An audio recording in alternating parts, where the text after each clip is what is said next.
This podcast replay is brought to you by Craig's Inns, Acura of Pembroke Pines, where you can get the TLX 2020 model for $209 a month, $29.99 due at signing, plus tax tag and registration. Check it out at 15601 Pines Boulevard. Alrighty, welcome back. It is time to rock and roll with Will Carroll, the injury expert. If you want to get the latest before you make a investment, you got to, of course, listen to this segment because Will always has the best information out there.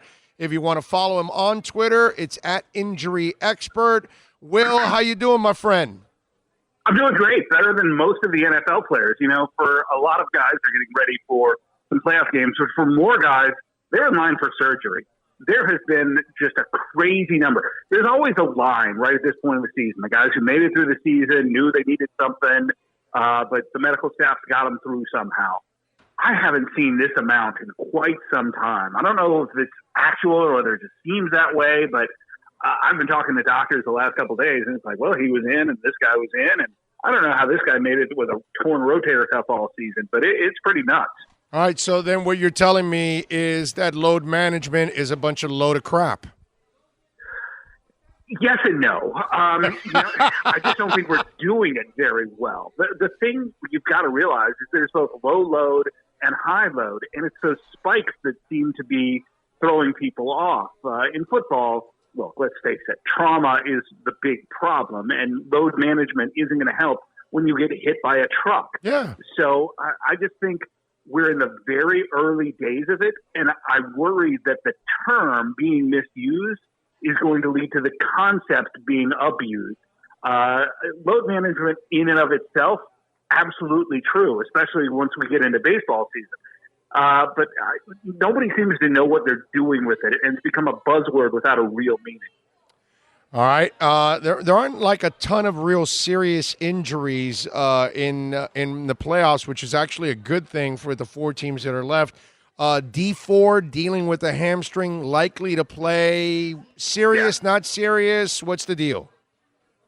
Certainly bothersome, but he'll definitely play. He's going to be out there. The one injury that I'm really watching, a lot of people are asking about Ford and Kittle, who's basically they're just resting him. The fact that they're saying ankle is because he's broken it earlier in the season. The guy I'm really watching is Adoree Jackson. He's got a foot problem, and there's not a lot of detail on it. Played through it last week and just seemed to be off a little bit. His team won, but he did not have a good game on the film or by the numbers. So I'll be curious to see whether or not he'll be out there, getting the Pat Mahomes treatment. If there's a weakness, Mahomes is going to find it, and there might be one staring him in the face. How about Adam Humphries with the ankle? That's a possession guy that they could use. Yeah, definitely. I'm really waiting to see whether he practices today. He was out there yesterday, but they called him limited. He wasn't able to run all the routes. So I think what we're going to see from him is a lot of curls and slants, because you don't have to really do a whole lot to that ankle to be able to cut inside, cut outside, hook around, just kind of find that spot. So there'll be adjustments. He's not a guy that needs to be out there running routes like a Juju Smith-Schuster, or that'll be so held back the way Julian Edelman was. I think Humphries will be out there. I'm just not sure if he's, if he's 80%, that's one thing. If he's 50%, that's a whole different thing. So I'm going to be waiting for that practice report a little bit later from now.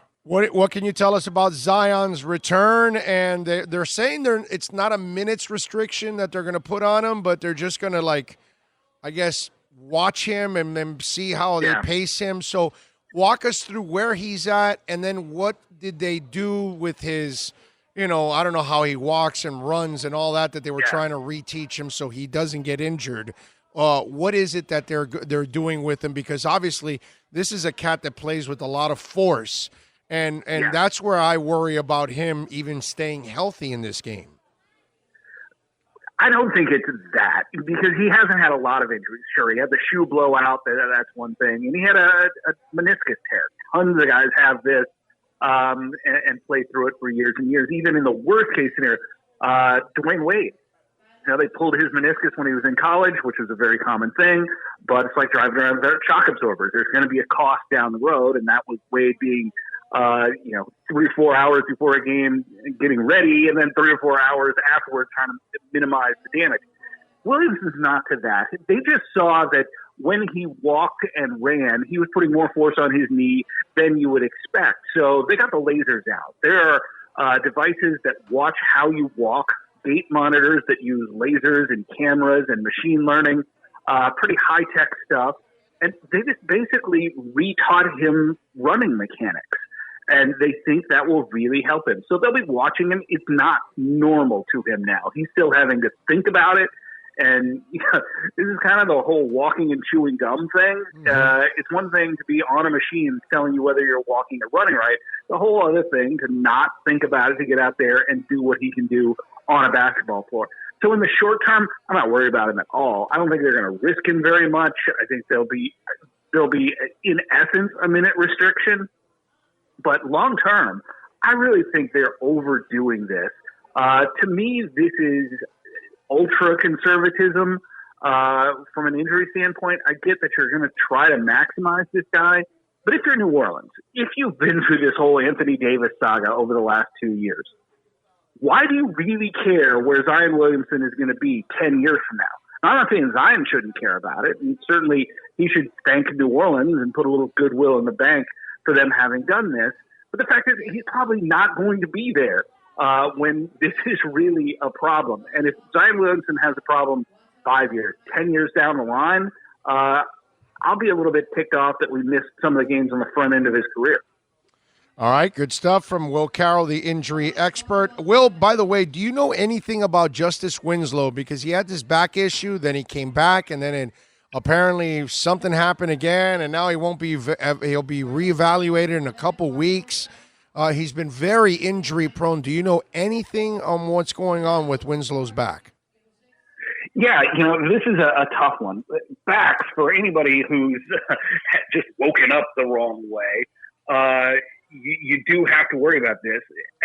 Nobody from Miami is saying this, but it sure sounds like it's more than just a bone bruise down there. And that's what they've been saying. When you missed, 10, 15 games earlier before coming back last week, it was bone bruise. This reads a whole lot more like a disc problem. And that's the worry that I have. If it's a bone bruise, I'm worried that it's not what we think of, that he fought with it, that there's actually something in the kind of the structural area that he's putting more pressure on it. And obviously any spinal thing for a guy, what is he, 24, 25? Yeah. It's certainly worrisome, but you think about all the force, the up and down, those kind of things get problematic. I do worry. They're not saying anything about discs, which is both good and bad. If it was a disc, we understand it. We know how to fix those. If the discs aren't working and we have a structural issue, if we hear bone bruise with a knee, you start thinking, well, the meniscus is probably given in, the cartilage is problematic. When that happens with a spine, that's very, very bad, and I'm hoping that's not the case here. All right. Well, let's get through this one here. With Tua, Lee Steinberg came out and said that Tua will be ready to throw before the combine, and that he'll be able to throw 40 to 60 times. So what limitations could we expect? How healthy is he at that point? What kind of an assessment can you make on that? I know you don't have the meds and all that, but what's the average for a person that's going through this kind of a rehab? Well, here's the thing. We don't really know. I've got a very good idea of what they did and why they did it. If your idea of what happened to Tua is Bo Jackson or grandma's hip replacement, very, very different thing. The thing about this is that without knowing that, we can't tell exactly. And I think what Lee Steinberg said was well calculated. I do think he's going to throw. I think he's throwing now. Again, can't confirm that. But it's one of the things where a lower half injury, if he's not putting stress on it, he can stand up, he can walk. He's probably at a stage where he can, do a light jog. Wouldn't surprise me if he was on an Ultra G treadmill that made that a little bit easier for him. And what Lee didn't say is what kind of throws. I think what people are worried about is he going to be in a place in August, in September to play? The fact that he can do something in February is going to be nice for guidance. But what's really going to happen is he's going to go out there, show the arm strength he has, show that he can make some of the throws. Do I think he'll be out there at the combine? Nope. But you know what? There's going to be some perfectly healthy guys that don't throw at the combine.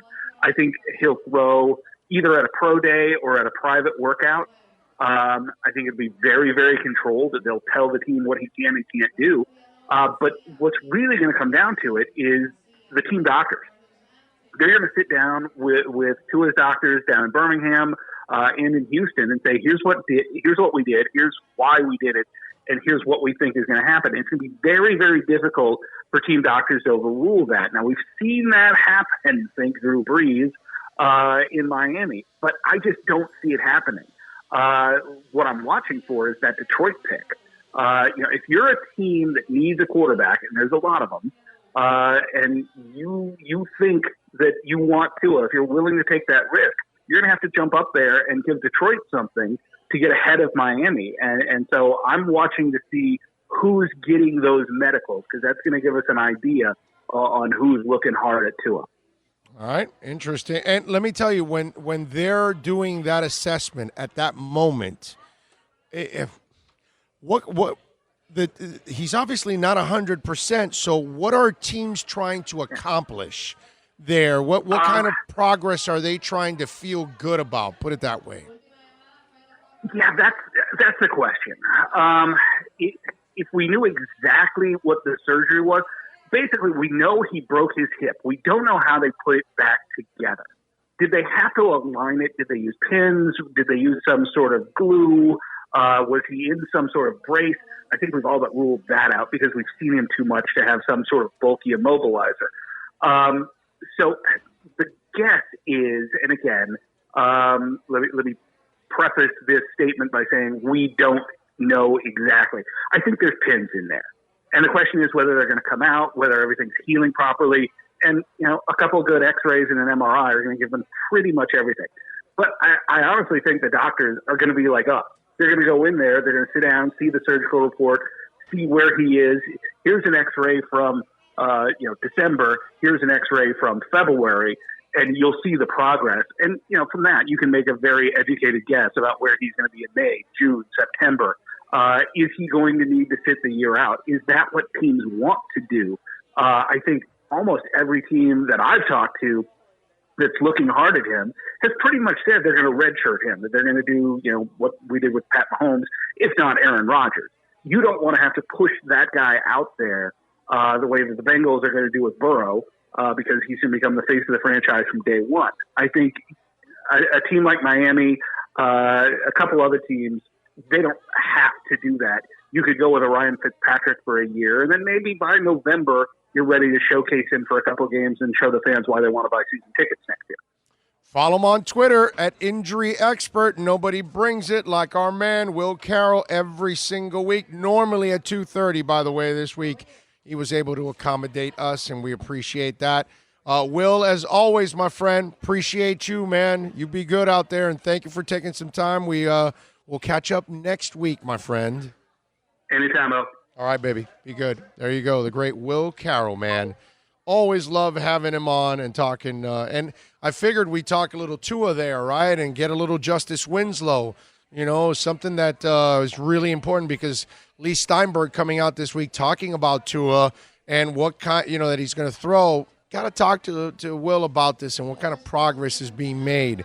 At that point in time, he's going to know about this a lot more than you and I, obviously, because this is what he follows.